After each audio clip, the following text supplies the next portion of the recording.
올해 여름은 정말 유난히도 덥고 비도 많았던 것 같습니다.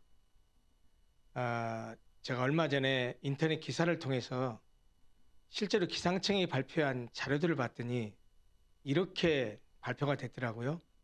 기상청에서 2023년 올해 6월부터 8월까지 여름철 기후 분석을 한 결과를 내놓았는데 그 결과에 따르면 이렇습니다. 올여름 평균 기온이 그러니까 6, 7, 8월 석 달 동안입니다. 평균 기온이 24.7도였답니다.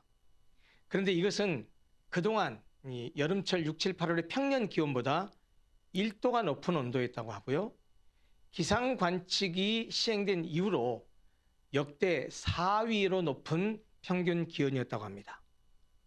강수량은 1m가 넘게 왔네요. 1018.5mm로서 작년보다 자그만치 291.2mm가 더 많았다고 하고 기상 관측 사상 역대 5위의 강수량이었다고 합니다. 특별히 장마철 강수량은 660.2mm였는데 역대 3위였고요. 특별히 이제 그 비가 많이 와서 남부지방에 수해를 많이 입었잖아요. 사람도 많이 죽기도 하고 그랬는데 남부지방의 강수량은 자그마치 712.3mm였다고 합니다. 그리고 이 남부지방의 강수량은 그 관측 사상 이후로 역대 1위였다고 합니다. 아직도 여름이 물러난 것 같지 않아요. 그저께 제가 운전하면서 계기판을 봤더니 요즘에 계기판에 외기 온도가 표시되잖아요.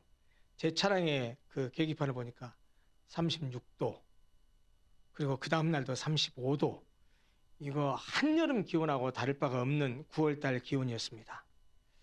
그러나 오늘이 날이 9월 10일이거든요. 그러니까 10일을 기준으로 해서 초순, 중순, 하순으로 구분한다면 벌써 9월 중순에 접어들었습니다.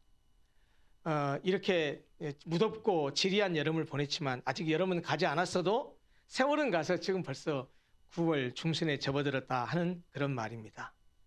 돌이켜보면 여러분이나 저나 올 연초에도 2023년을 시작하면서 큰 소망과 꿈과 비전이 있었고 결심이 있었습니다. 벌써 어느덧 한 해를 마무리해야 되는 시점이 머지 않은 것 같습니다. 참 예전에 제가 어렸을 때 어르신들이 하는 말이 세월이 참 빠르다, 흐르는 물처럼 쏜 화살처럼 빠르다 그랬는데 그게 무슨 말인지 저는 몰랐습니다. 어쨌든 우리가 매해 이런 세월을 살아가지만 새해를 시작할 때마다 누구나 아까 말씀드렸고 바라고 기대하는 소망이 있었을 것이고 이루어졌으면 하는 희망사항이 있었을 것입니다. 내가 올해는 담배를 좀 끊어버리라. 내가 올해는 좀 술을 일주일에 5일 먹었는데 내가 건강을 위해서 이제는 3일로 이틀로 줄여버리라. 이런 결단도 했으리라고 생각합니다. 여러분, 대부분이 작심삼일이 되는 것이 우리 인간들이죠. 그러나 분명한 것은 늘 소망을 가지고 삽니다. 왜냐하면 소망이 우리 인생에 있어서는 너무나 귀한 것이기 때문이에요. 이 소망이라는 것은 인생을 살아가는데 우리 모든 인간에게 절대적으로 필요한 것 중에 하나라고 생각합니다. 왜냐? 소망은 우리로 하여금 그것을 바라보고 살아가게 하는 힘이기 때문입니다. 아무리 지금 현실이 힘들고 어려워도 언젠가는 반드시 좋은 날이 올 거야 라는 소망이 있으면 지금의 어려움과 고통을 견뎌낼 수 있는 것이죠. 여러분, 그렇습니다. 소망은 삶의 추진력이요 원동력입니다. 소망은 비유하자면 어두운 밤바다를 항해하는 배에게 절대적으로 필요한 등대와 같은 것입니다. 그래서 여러분, 소망이 실현 불가능하다고 생각됐을 때 또는 내가 가졌던 소망을 상실해 버렸을 때 그렇게 되면 살 이유를 잃어버리게 됩니다. 여러분, 왜 세상 사람들이 가끔 극단적인 선택을 하죠? 사람들이 극단적인 선택을 하는 이유는 살 소망을 잃어버렸기 때문입니다. 소망만 있다면 지금 내가 하는 사업이 부도가 나고 어렵더라도 아니야, 이것만 뚫고 가면 반드시 성공하고 이뤄낼 수 있어. 그러면 그거 이겨낼 수 있습니다. 지금 내가 어려운 병에 걸려서 불치의 병에 걸렸다 할지라도 아니야, 내가 음식 잘 먹고 운동 잘하고 하면 이거 이겨낼 수 있어, 나도 건강해질 수 있어, 이 소망을 잃지 않으면 그 사람은 절대 쉽사리 죽지 않습니다. 소망은 그만큼 우리에게 삶을 살아낼 수 있는 힘, 추진력을 갖게 합니다. 여러분, 그런데 오늘 우리가 읽은 본문은 소망과 관련해서 하나님이 이렇게 이 시인의 입술을 통해서 우리에게 명령하듯이 말씀합니다. 너는 하나님께 소망을 두라.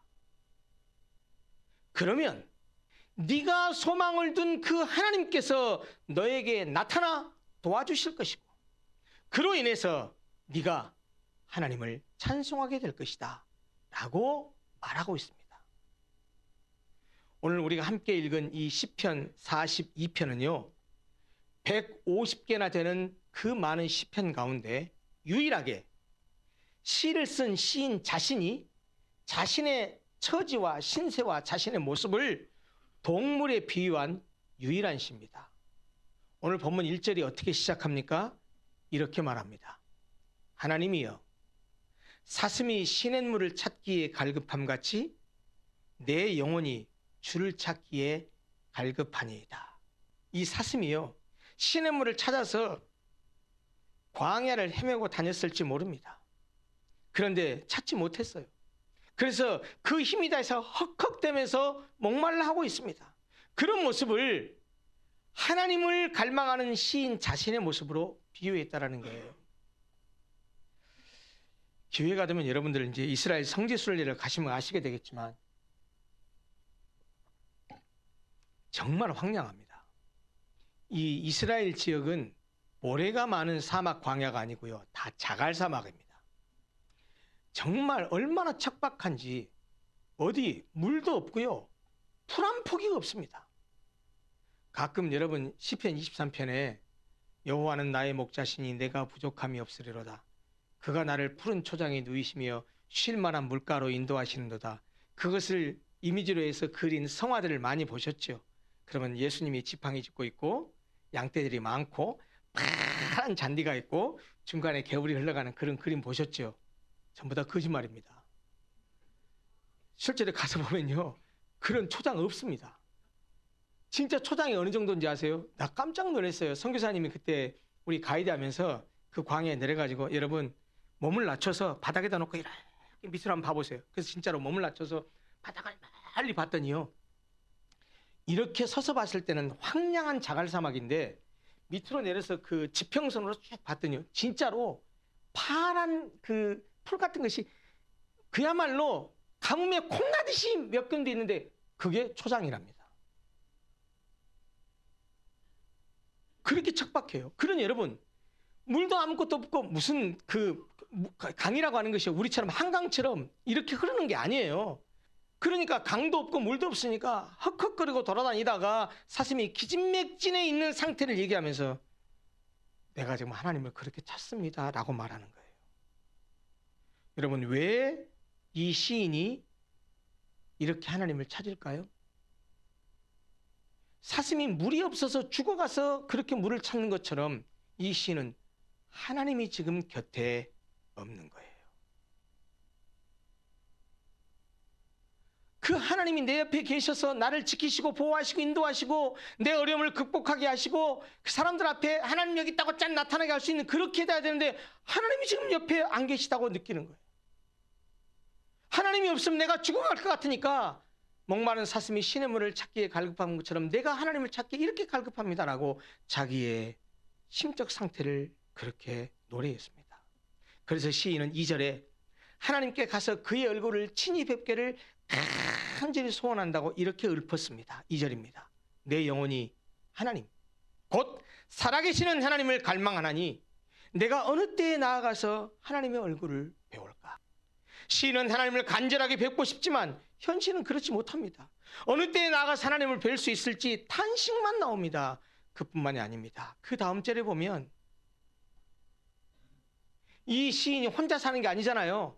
사람과 함께 더불어 살아가잖아요. 친구도 있을 것이고 동네 사람들도 있을 것이고 만나는 사람도 있을 거 아닙니까? 그런데 대적들이 그의 원수들이 야 네가 그렇게 갈망하고 의지하는 네 하나님 어디 있어? 라고 조롱합니다. 그러니 하나님의 얼굴을 뵙고 싶지만 그러지도 못한데 원수들까지도 야, 네가 믿는 그 하나님 어디 있어? 보여줘봐 라고 조롱하니까 이거 보여주지도 못하고 보여줄 수도 없고 지금 내 곁에도 안 계시고, 그러니 이 시인은 울 수밖에 없는 거예요. 그리고 얼마나 많이 울었는지 밤낮으로 그의 눈물이 그의 음식이 될 정도였다고 말합니다. 3절에 이렇게 읊었잖아요. 사람들이 종일 내게 하는 말이 이 하나님이 어디 있느냐 하오니 내 눈물이 주야로 내 음식이 되었도다. 그렇게도 갈망하고 뵙기를 원하는 그 하나님을 향해서 야, 그 하나님 어디 있어? 라고 그렇게 원수들이 조롱에 대해서 하나님을 내볼 수가 없잖아요. 보이지 않는 하나님을. 그 조롱에 아무런 대답도 못하고 그저 밤낮으로 슬피 울기만 한다라는 말입니다. 그런데요, 이 시인은 추억거리가 있었습니다. 지금도 잊어먹지를 않아요. 제가 이제 목사 되기 전에 집사 때 그때도 여전히 학교를 강의하고 있었으니까 그때 기억이 선명하게 나요. 제가 그 현대사회와 종교라는 3학점짜리 교양 선택 과목을 강의해가지고 굉장히 폭발적인 인기를 끌었어요. 근데 어느 날은 제가 이제 강의를 잘 듣는 학생에게 가서 이름도 기억이 안 나요. 그래서 이제 복음을 전했더니 이놈이 딱 저한테 보란 듯이 딱 묻는 말이에요. 교수님, 하나님 보여주시면 제가 그 하나님 믿겠습니다. 저 뭐라고 한지 아세요? 제가 언젠가 말씀드렸죠? 제가 뒤통수를 후려쳤어요. 야, 인마, 내가 너한테 하나님을 보여줄 수 있으면 하나님 믿으라고 하겠냐? 보여주지. 하나님 보여줄 수 있으면 내가 보여주지. 근데 하나님은 보여줄 수가 없어. 왜? 보일 수가 없고 보이지도 않아. 왜? 보이는 존재는 신이 될 자격이 없어. 보인다라는 말은 물질적 세상 속에 있다는 말이고, 물질적 대상이라는 말은 시간과 공간 속에 있다는 말이고, 시간과 공간 속에 있다는 말은 유한한 존재라는 말이야. 그러니까 보이는 것은, 만질 수 있는 것은 신이 될 자격조차가 없는 거야.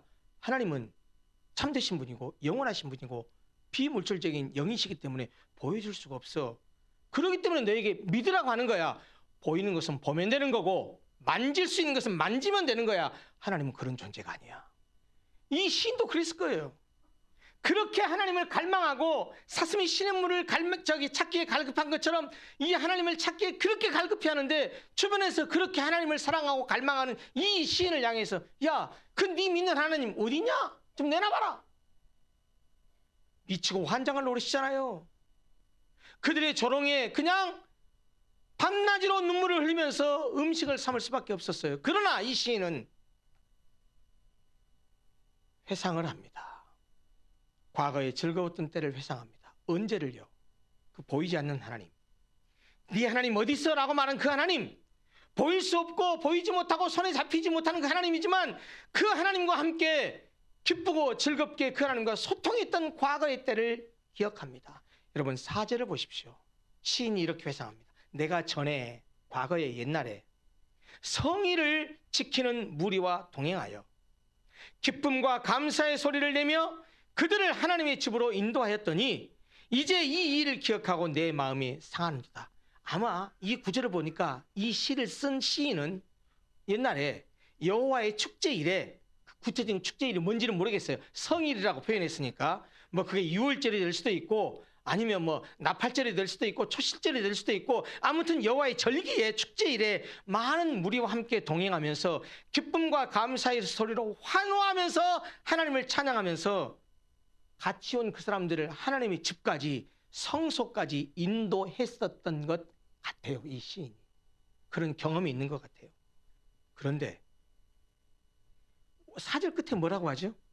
이제 이 일을 기억하고 내 마음이 상하는도다. 왜 그때 하나님과 동행하고 하나님을 찬송하고 기뻐하고 즐거워했던 것을 기억하면서 오히려 마음이 상할까요? 하나님의 전에 가지 못하는 지금의 현실, 하나님이 내 근처에 있지 않은, 내 가까이 있지 않은 지금의 현실과 비교해 볼 때 예전에는 그랬는데 지금은 그러지 못하니까 너무나 그 기억이 큰 아픔으로 다가온다는 거예요. 예전에는 이랬는데 지금은 아니거든요. 그러나 다른 한편으로 보면 과거에 그렇게 즐거워했던 때가 있었듯이 그제 다시 그런 즐거움의 때를 경험할 수 있을 것이다 라는 생각을 했기 때문에 어쩌면 마음이 상하기도 하면서 소망을 갖기도 했으리라고 생각합니다. 사실 우리가 인생을 살아가면서 마음이 낭망하고 좌절할 때 과거를 기억하는 것이 우리에게 힘이 되기도 합니다. 하나님께서 은혜를 베풀어 주시고 우리가 그 은혜에 힘입어서 하나님과 행복한 시간의 때를 보내던 그 때를 회상하는 것 필요합니다. 정말 하나님을 사랑했던 그 때를 기억하면서 지금 그러지 못한 것을 한탄하면서 그래 그때로 돌아가야 돼, 다시 그렇게 하나님을 뜨겁게 사랑해야 돼 라고 하는 생각을 갖는다고 한다면 그런 좋은 기억의 때를 생각하는 것은 우리에게 소망을 주고 우리에게 힘을 줄 것입니다. 이 시인이 지금 그렇게 하고 있습니다. 예전에 그렇게 하나님을 찬송하고 기뻐했던 때를 상상하면서 마음이 상하긴 하지만 아니야, 그래 그때처럼 다시 여호와로 인하여 기뻐하고 즐거워하고 내가 하나님을 찬송할 수 있었으면 좋겠어 라는 마음으로 생각이 바뀝니다. 그래서 시인은 우리가 함께 읽은 5절 마지막 절에서 좌절하고 있는 지금 상태, 맨날 밤낮으로 울며 슬퍼하면서 통곡하고 있는 자신의 모습을 보면서 야, 너 이러고 있을 때가 아니야, 그러지 마, 그러면서 자신을 꾸짖고 독려하면서 자기 자신에게 명령하듯이 이렇게 말합니다. 5절 한번 보시겠습니까? 이 5절 말씀은 시인이 자기 자신에게 하는 말이에요. 뭐라고 말합니까? 내 영혼아, 네가 어찌하여 낙심하며 어찌하여 내 속에서 불안해하는가? 더 직접적으로 얘기해 볼까요? 제가 야 윤병훈, 병훈아, 너 왜 그렇게 낙심하고 너 왜 그렇게 불안해하니? 이 시인이 그렇게 말하고 있는 거예요. 내 영혼아, 네가 어찌하여 낙심하며 어찌하여 내 속에서 불안해하느냐? 너는 하나님께 소망을 두라. 여기 너가요, 딴 사람이 아니고 누구한테 하는 말이에요. 내가 나한테 하는 말이에요. 그러니까 내가 나한테 하는 말이 너는 하나님께 소망을 두라. 그러면서 그 다음 말이 더 중요합니다. 그가 나타나 도우심으로 말미암아 내가 여전히 찬송하리로다. 여전히라는 말은 무슨 말이에요? 예전에도 그랬는데 지금도 그런단 말이에요. 아까 이 사람이 4절에서 뭘 회상했잖아요.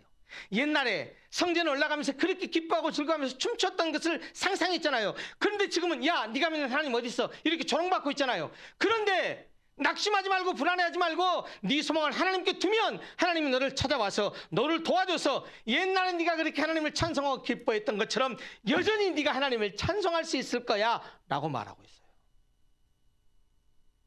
여러분, 이 신이 고통 가운데서도 하나님만 바라본다라는 결심을 한 이유가 뭡니까? 하나님께 소망을 두면 그 하나님이 그에게 나타나서 도와주실 것이고 그로 말미암아서 다시 하나님께 찬양을 드리게 될 수 있을 것을 확신했기 때문입니다. 여러분, 이것이 오늘 우리가 함께 읽은 본문의 내용입니다.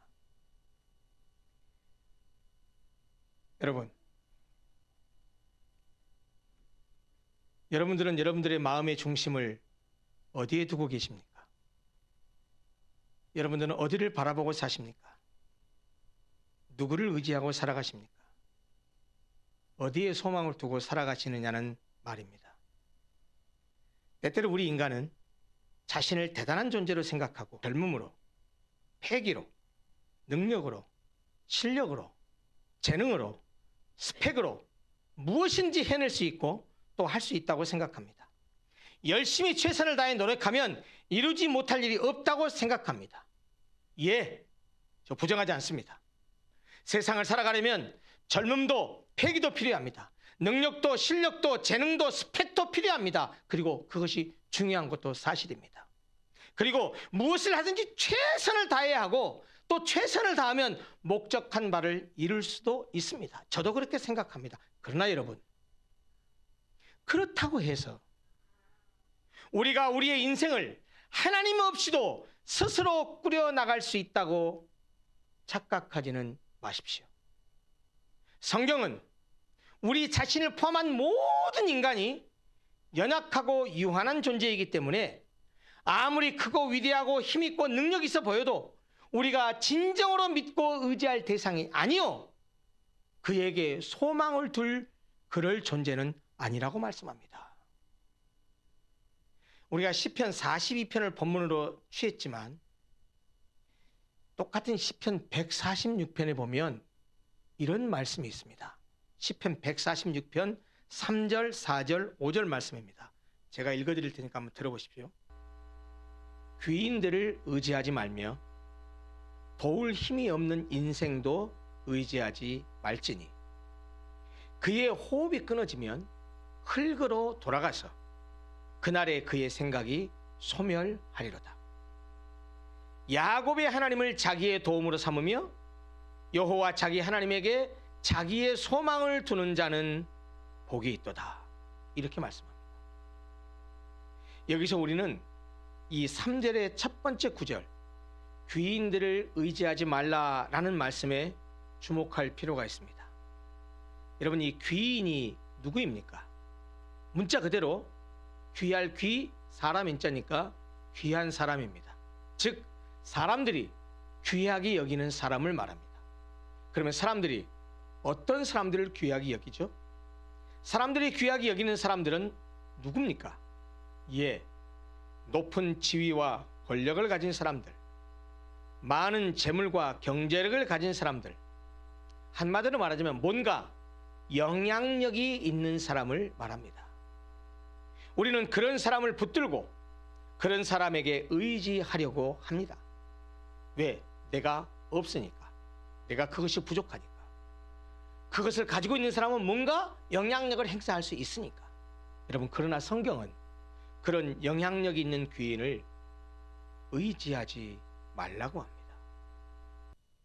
여러분, 이 말을요, 문자적으로만 이해해서 잘못 오해하면 안 됩니다. 이 말의 의미는 세상을 살아가면서 주변에 영향력이 있는 사람의 도움을 받을 수 있음에도 불구하고 그것을 멀리하고 피하라 라는 말이 아닙니다. 하나님은 사실 우리 주변에 귀인을 붙여주시기도 하십니다.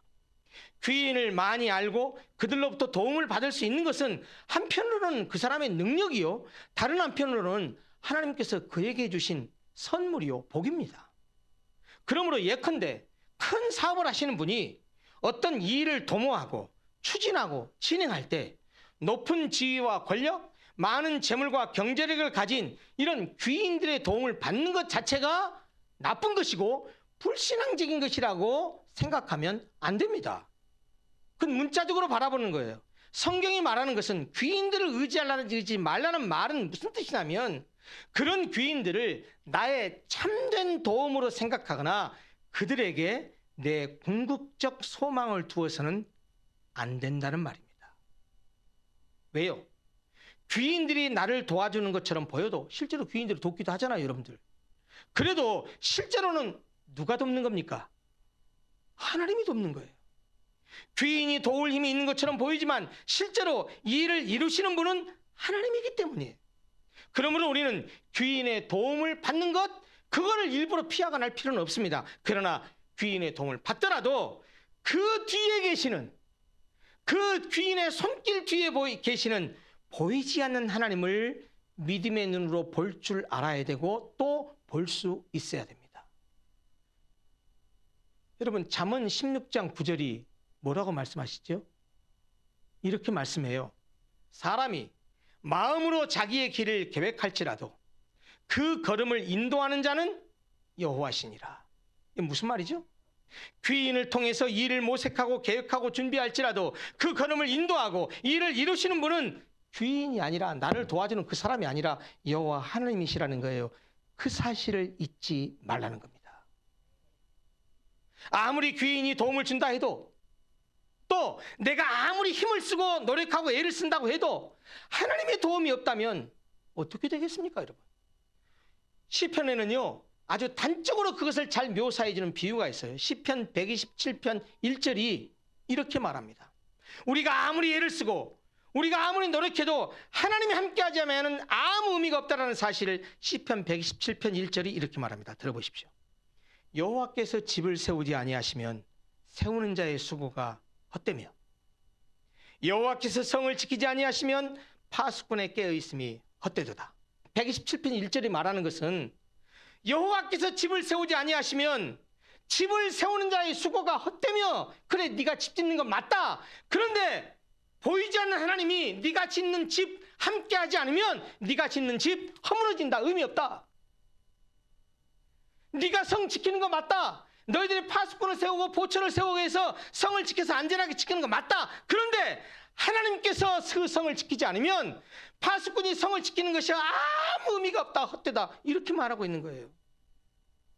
이 말은 무슨 말이냐면 우리가 해야 될 몫을 하지 말라는 게 아니에요. 최선을 다해서 우리가 해야 될 몫 하라는 거예요. 그런데 누구의 손길이 필요하다고요? 하나님의 손길이 필요하다는 거예요. 하나님이 함께 해야 된다는 거예요. 아무리 인간이 애쓰고 노력해도, 아무리 귀인이 도움을 준다고 해도 하나님이 함께하지 않으면 모든 것이 헛되다는 말씀입니다. 여러분, 그래서 시편 146편은 귀인들을 의지하지 말고 도울 힘이 없는 인생도 의지하지 말라라는 말을 하고 나서 그 다음에 뭐라고 말하느냐, 이렇게 말해요. 야곱의 하나님. 무슨 말입니까?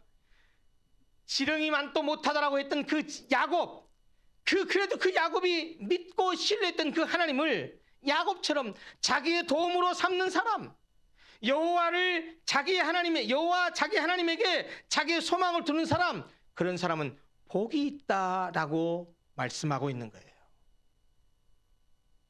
본문도 자신의 영혼에게 명령하듯이 뭐라고 말하느냐, 너는 하나님께 소망을 두라라고 말씀하고 있습니다. 여러분, 신앙의 핵심이 무엇입니까? 오늘 본문과 관계돼서 묘사한다면 신앙의 핵심은 하나님을 믿고 그를 온전히 의지하는 것입니다. 그에게만 소망을 두고 그를 바라보는 것입니다.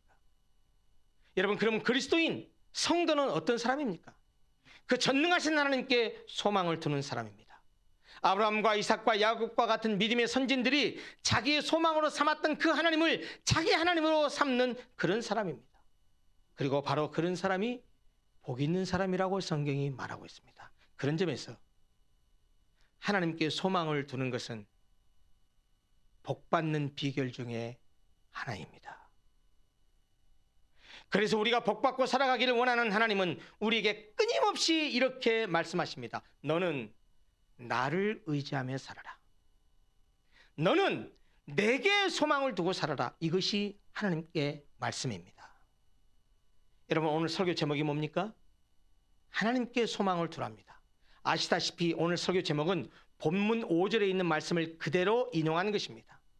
그런데 말이죠, 재밌는 것은 하나님께 소망을 두라 명령하는 것 같잖아요. 누가 딴 사람이. 근데 사실 본문의 내용은 자기가 자기에게 명령하고 있는데 제3자가 너는 하나님께 소망을 두라 라는 이 말씀에 그래요 라고 응답하듯이 대답하는 구절이 있어요. 시편 39편 7절을 보면 참 재밌게도 너는 하나님께 소망을 두라 이 말에 대해서 예 그럴게요 응답하듯이 대답하고 있는 다윗의 고백이 등장합니다. 시편 39편 7절입니다. 이렇게 말합니다. 주여 이제 내가 무엇을 바라리요?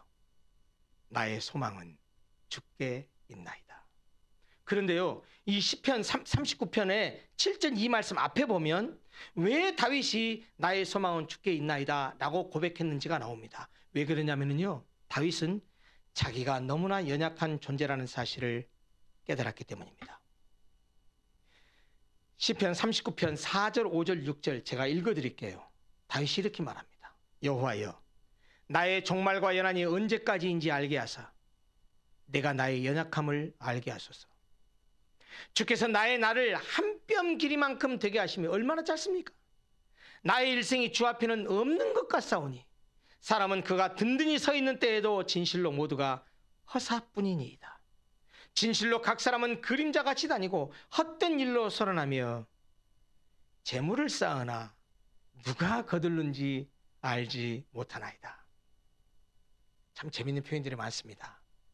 다윗은 말이죠, 인생이 한 뼘 길이만큼밖에 되지 않는다라는 그런 유한하고 짧은 인생이라는 사실을 깨달았습니다. 사람이 든든히 서 있다고 해도, 잘 나가는 것 같아도, 부귀 영화 권력 돈 많고 이런다고 할지라도 모든 것이 허사일 뿐이라는 사실을 깨달았습니다. 인생은 그림자와 같고 헛된 일로 바쁘게 분주하게 돌아다니는 사실도 깨달았습니다. 누구나 열심히 일하지만 일한 결과를 누가 거둘는지 알지 못한다는 사실도 깨달았습니다. 한마디로 인간이 너무나 유한하고 연약한 존재라는 사실을 깨달았다는 겁니다. 그래서 다윗은 내가 무엇을 바라겠습니까? 내 소망은 주께 있습니다 라고 고백한 겁니다. 무슨 의미죠? 하나님 말고는 바랄 것이 없다는 말이에요. 하나님이 아닌 것을 바라고 의지해봐야 아무 소용이 없다는 말이에요. 믿고 따르고 의지하여 소망을 둘 분은 오직 하나님밖에 없다는 말입니다. 사랑하는 성도 여러분, 사람은 누구나 행복을 추구하며 근심 걱정 없고 살아가기를 바랍니다. 그러나 우리가 인생을 살아가면서 누구나 깨닫게 되지만 인생이 항상 내가 원하는 대로 되는 것은 아닙니다. 내가 원하는 대로 되고 내가 바라는 대로 된다면 우리가 살아가면서 무슨 근심 걱정이 있겠습니까? 그런데 우리는 살아가는 동안에 누구나 예기치 않은 어려움을 당합니다. 원치 않는 일을 만납니다. 믿었던 사람들에게 배신당합니다. 뜻하지 않은 병으로 고생하기도 합니다. 사고를 당하기도 합니다. 교통사고도 당하고요. 부도가 나기도 하고요. 어려움을 겪기도 합니다. 사실 우리가 죽을 때까지 근심, 걱정, 우환거리가 우리를 떠날 날이 없습니다. 더욱 구체적으로 말하자면 자녀의 진학 문제, 결혼 문제, 남편의 직장 문제, 사업 문제, 건강과 노후 문제, 물질과 경제 문제, 누구나 근심 걱정 없이 평안하고 행복하게 살기를 원하지만 실제로는 그런 현실적인 문제들 앞에서 낙심하기도 하고 불안에 떨기도 합니다. 여러분, 예수 믿는 사람은 예수 믿기 시작하는 순간 이런 모든 근심 걱정 끝, 고통 끝, 행복 시작, 불행 끝, 행복 시작 이렇게 됩니까? 아니에요, 여러분. 예수 믿는 사람도 실패하고 좌절하고 낙심하고 어려움 겪고 병들고 부도도 나고 교통사고도 나고 예기치 않는 그런 일을 많이 당합니다. 많이 어려움을 겪습니다. 여러분, 그럴 때 우리는 어떻게 해야 됩니까? 여러분, 제발 이런 착각하지 마세요. 예수 믿으면 복 받는다. 맞아요. 그 말이 예수 믿으면 아무런 근심 걱정 고통 없이 하나님이 다 해결해 준다. 아니요, 하나님은 우리에게 모든 것을 해결해 주지 않고요, 문제가 있었을 때 그 문제에서 벗어날 수 있는 믿음을 주십니다. 우리가 어려움을 겪고도 그 어려움을 이겨낼 수 있는 믿음을 주시지 어려움 자체를 우리에게 안 주시는 것은 아닙니다. 똑같아요. 우리도 똑같이 우리가 그런 어려움과 환난과 고통을 당하지만 예수 믿지 않는 사람과 우리가 다른 것은 뭡니까? 그것에 대해서 반응하는 게 다른 거예요. 우리는 어떻게 해야 됩니까? 하나님의 사람들은 어떻게 해야 됩니까? 염려, 근심, 걱정, 우리를 불안하게 하는 것들이 우리 눈앞에 분명히 있는데 세상 사람들처럼 어찌할고 통곡만 하고 낙심하고 불안해하고 극단적인 선택을 하고 이래야 됩니까? 오늘 본문의 시인처럼 자신을 향해서 이렇게 선포하고 명령하시기를 바랍니다. 5절, 내 영혼아, 네가 어찌하여 낙심하며 어찌하여 내 속에서 불안해하는가? 너는 하나님께 소망을 두라. 아까 말씀드렸던 것처럼 어려움과 근심과 혼란이 우리 옆에 왔을 때, 근심 걱정이 나를 엄습해 올 때 이렇게 선포하고 이렇게 고백하십시오. 병훈아, 너 왜 이렇게 불안해하고 낙심해하냐? 하나님에 계시지 않니? 하나님께 소망을 둬! 라고 스스로에게 그렇게 명령하시기를 바랍니다. 여러분, 그리고 이어서 이렇게 고백하십시오. 우리의 믿음이 있는 대로 이렇게 고백하십시오. 나는 예수님을 믿음으로 말미암아서 하나님의 사랑받는 자녀가 되었다. 비록 현실은 낙심되고 불안한 상황이지만 독생자를 내어주시기까지 나를 사랑하신 그 하나님께서 그 아들과 함께 모든 것을 주시겠다고 약속하셨으니 가장 좋은 때, 가장 적절한 때 나를 찾아오셔서 나를 구원하실 것이다. 하나님은 결코 실수가 없으신 분이다. 하나님은 모든 것을 합력하여 선을 이루시는 분이시다. 라고 함께 고백하십시오.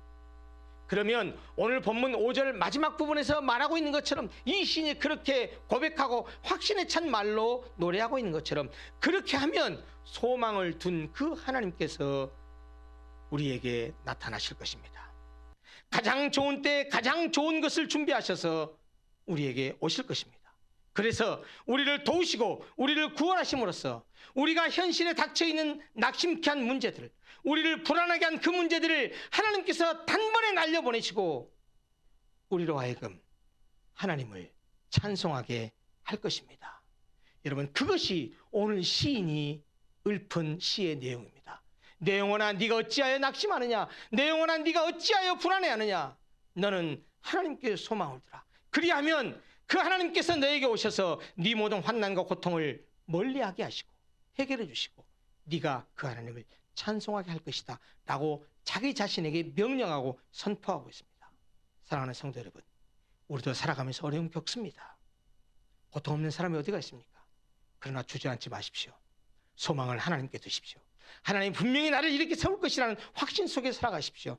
그리고 고백하십시오. 나를 구원하기 위해서 하나밖에 없는 외아들을 내어주신 그분이 나를 위해서 무엇을 주시지 않겠느냐, 분명히 내 이 어려움과 고통을 벗어나게 하실 것이다 확신 속에서 고백하면, 소망을 하나님께 두면 그분이 우리에게 찾아오셔서 우리의 입술에서 그 하나님을 찬송하게 하는 역사를 이루실 것입니다. 이런 믿음의 역사가 저와 여러분들의 삶 가운데 지속적으로 날마다 계속해서 나타나기를 간절히 소원합니다. 기도하겠습니다.